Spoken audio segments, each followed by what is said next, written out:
afternoon. Welcome to Big Truck Entertainment&podcast. I got a special guest for you today. His name is Larry Wade. He go by Disco Larry. He hails out of Miami, Florida. He had worked with some of the top artists in the game, such as Michael Sterling, Cisco, Drew Hill, Chrisette Michelle, Sir Charles Jones, Cupid. His company is E-Town Production. I'd like to welcome y'all to Disco Larry. How you doing, my bro? Oh, good, man. Finally got you down here. Yes, sir. Yes, I appreciate it, man. Anytime. I'm gonna ask you a couple of questions, man. Tell me a little something about E-Town Production. How you get that started?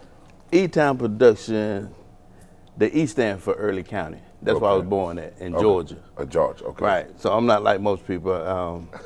I recognize where I'm from. That's what's up. I was raised in Miami and, went to school, Yeah. got my start in the music business down there. Right. But you never forget home. Right. So that's what the So I E-Town know stands you play a multitude of instruments, because I know I look back, you was in the band, then you started DJing, house parties, then you got into the sounds off of that, or you just, Basically, you've been around music all your life? all my life. I started, I took music in elementary, I started taking music in elementary school. Right. But I never learned how to read music. Okay. So when they made Drumline, they were talking about me. Yeah, you just by ear. Right. Wow, that's amazing, man. All this what you do. How many titles in the music industry that you done held? Cause I know you DJ, you done ran lights, you do the wall screen, you do the production, you run the show with the bands, you do the track shows. So you pretty much just I got a bunch of hats, bro. I got a rack. Yeah, you got a rack, dog. Yeah, I was looking, I like, he got a dictionary.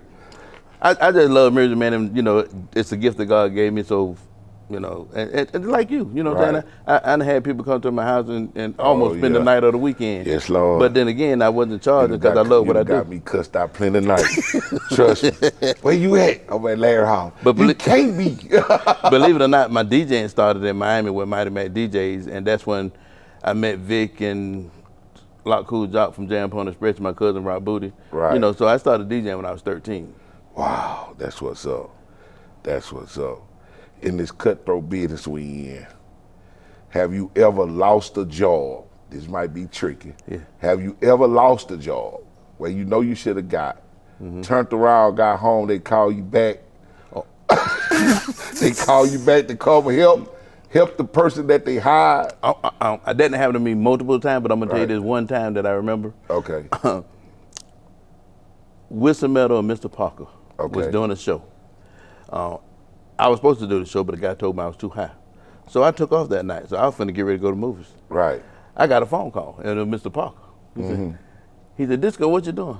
I said, man, sit here, just made the Parker on, wanna watch a movie. He said, you in town? Yeah and no. Can you come down here? I said, what for? And he told me what gig you was on. I didn't know they was on the gig. He said, man, we down here, man, and they got a DJ down here. He ain't even got a mixing board or nothing. Lord. He said, can you come down here and bring some mics and a mixing board for me? Yeah. I said, man, I wasn't even doing that or not. He said, do it for me. Yeah. I said, what you need?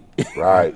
So I just went and got in the truck, put my digital mix in the trunk and went down and took care. I think that's the hardest part in the business, man, is people are putting out stuff they can't even do. Exactly. You know what I'm saying?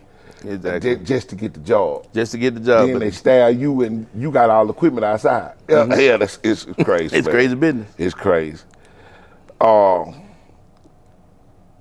What do you feel like the most challenging part of your production part? Doing shows? Doing shows. Getting in early, setting up the drummers, all the equipment, the singers. To me, is dealing with people that just getting into the business.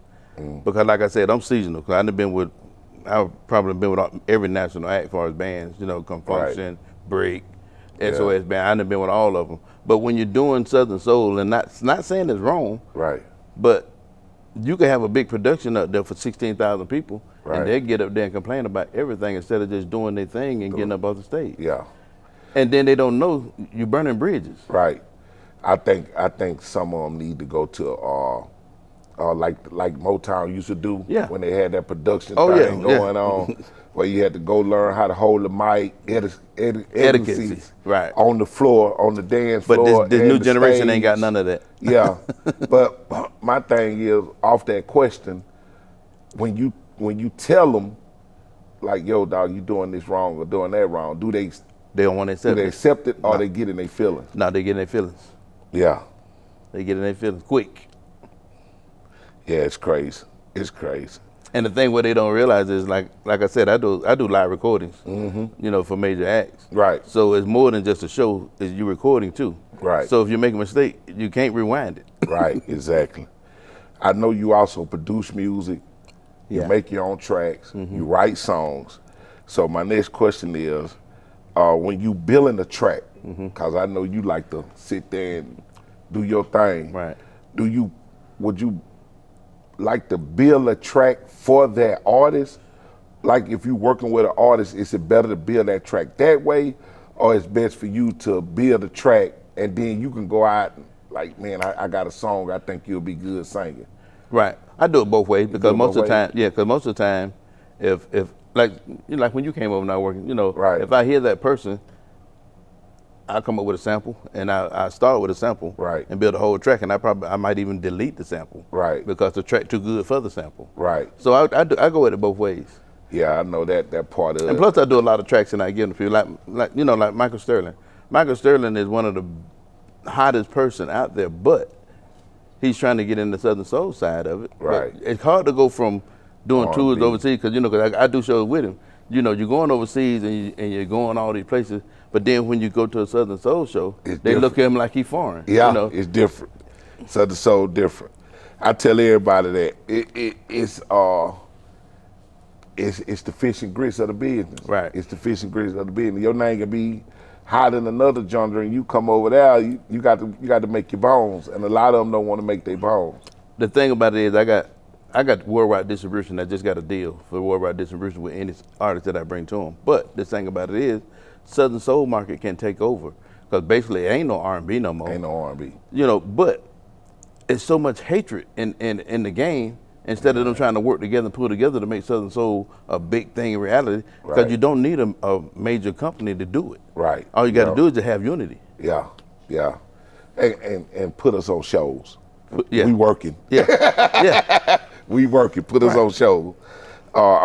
This part of my show I call Big Truck Roller Fire. Okay. This part here, I slang out a question. You let me know how you feel about it, and we'll go from there. Okay. The first one I'm gonna shoot at you is outside or inside show, and why? Outside or inside show, and why? Which one you like the best? Outside. Outside? Yeah. I don't know. I like inside. Yeah. I mean, outside come with so much weather and blah blah blah blah blah. Yeah, stuff but when overheat. but that's the difference between being in the game and knowing the game. Right. Because when we do outside shows, we already got everything covered. If it rain, we're not panicking. Right. Because we ready for it. Right. But the difference is when you're doing inside, I'm saying for me, like the bigger shows, it's so much logistics and so much with Right. the building Yeah. and the fire marshal. Right. So they make you do all this extra stuff. Yeah, they do. And they get on your nerve. By the time the show starts, you mad. Yeah. Oh yeah. Yeah, you got to deal with the insurance and the fire marshal. Right, and the but see, with building your code. DJs that do the show, they don't worry about that. Just Right. come in there and set up, and Right. it's more to it than that. Right. There's a crazy question here. I don't know how you gonna answer, so that's why I wrote it down. Okay. Amp racks or built-in amps in the speakers. I'm old school, bro. Hey, I do both. Matter of fact, I do both. But when it Yeah. comes time to, if I got to bring the pain, I got to have my racks and Yeah. stacks. Yeah. Because you can get the power stuff to do the Right. same thing, but you're talking about $6,000-7,000 a box. Right, exactly. And why spend the money when you already got if it? it go down, it's down. It's down. So you can just But see, pull the records. all I got to do is just on my amp right there, Yeah. unlock a twist lock and Yeah. put in another amp and keep on going. You have promoted, DJ, ran sound, ran the screens, ran the shows, managed the shows. I've been with you long enough, so I know what I'm talking about. Right. Which one give you more joy? Live recordings. Live recording? Yeah. Because I like stuff that's a challenge. Right. So when you're doing a live show, it's like Mike tell me all the time, you know, ain't no rewind, ain't no Right. redo. Right. You know, people sitting out there in the audience, so you got to be right. Got to give it to them. You got to be right. What pissed you off more in this game? A show that's running late, or artists don't know what they're doing? Artists don't know what they're doing. I can deal with the late. I don't know. Sometimes the show running late, and then you get the artists don't know what they're doing. Well, So that's like I was saying about the game. You know, like me and Sir Charles go way back to I don't know how many years, but all of your seasoned artists, right, most of them, it's just like anything else. If they come in the room and see me, right. they're like, Leave it alone. You know what they say? Leave it alone. I don't need no time check. Just Yeah. what time I come on stage. Yeah. Because they know and they trust your work. Yeah, And that's why a lot of people be getting mad and pissed and getting their feelings. right, They say, man, but I was cheaper than him. Why you gonna do it? He said, it don't matter. I Right. don't know you. I know him. right. Because Exactly. he care about what he do. That's right. That's right. And I know you do. You've been in the game over 30 years. I know that much. That's a blessing. So what can you tell a young upcomer in his early 20s, might be in his teens, trying to get in this game, this showbiz industry that we in?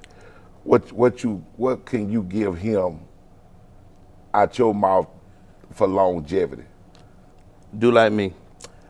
When I really got into the real big side of production and doing the bands and all that, a good friend of mine named John Chevalier, which is Chevrolet Production. I worked with John for many years. You know, it wasn't the money, it was the knowledge and experience Right. that he gave me. Right. And when I decided to go on my own, we still friends to this day. Right. And I respect him because if it weren't for John, I wouldn't have did the Taylor Swift shows. I Right. wouldn't have did the Uncle Crackers, Red Right. Jumpsuit Apparatus. Right. You know, hang out with Hank Williams and his son, because the front of house engineer for him, all of us ran together. Right. Exactly. You know, so those 10 years of my life was the best years of my life. I Right. didn't make the money, Yeah. but it was the best years of my You life. got that season. I got that season. Yeah, got that season. My last question to you, and I know you living up north now, so you left me, Yeah. but who are your 5 top upcoming artists? Not seasoned, they upcoming. And that can be, you know how we Yeah. dabbling with that music and Right. finding something. I'm gonna tell you the ones that reach out to me, and I get so many emails with music every month. And young guy, that's Yeah. one. It's another guy out of Montgomery. I can't even think his name now. 'Cause I just PFJ? talked to him. Huh? PFJ? PFJ. Yeah, he coming PFJ. along. And my girl that just made the song with Pokey. Pokey moving. No, the girl that just made the song, she made the song with Pokey and she did the song with Cupid. Talking about the Tony girl out of P? Atlanta? Yeah. Not Portia. No, I think Black her manager. Yeah, Black is her man. Yeah, Black her manager. Right. She on Yeah, my Tina P. Tina P. So he reached out to me. He Yeah. sent me her music, and he said, man, I want your honest opinion. That's one thing I like about him. He said, I want Yeah. your honest opinion. Yeah, He Tina said, P. don't sugarcoat it with me, because I know you're gonna tell me how it is. Tina gonna bust sooner or later. Yeah, she got the vocals. She been grinding Yeah. now about a good 3 or 4 years. Her and Black been at it. Right, but I told her don't fall into the game in the Southern Soul and trying to be like somebody else. Keep it yourself. Right. Because when you blow, you're gonna have to keep it yourself. Right. And don't be like everybody else that got, you got a hit, but all of us sound the same, because you don't know where to go from there. Exactly. Because you ain't being yourself. Exactly. Yeah, Tina P gonna grow. Yeah. Well, ladies and gentlemen, if you're looking for a sound man, DJ, light, stage, computer wall, Producer. producer, songwriter, engineer, let them know how they get in touch with you. You can reach me on my website, which is www.discolarry.com. You can also call me at area code 334-701-2994. I'm on Facebook as Larry E. Wade or Disco Larry. Instagram is Disco Larry. So if you remember Disco Larry, you can get me anywhere. That's right. Ladies and gentlemen, Disco Larry. And I appreciate you, my brother. Appreciate you. As bro. always. Yes, sir. Thank you.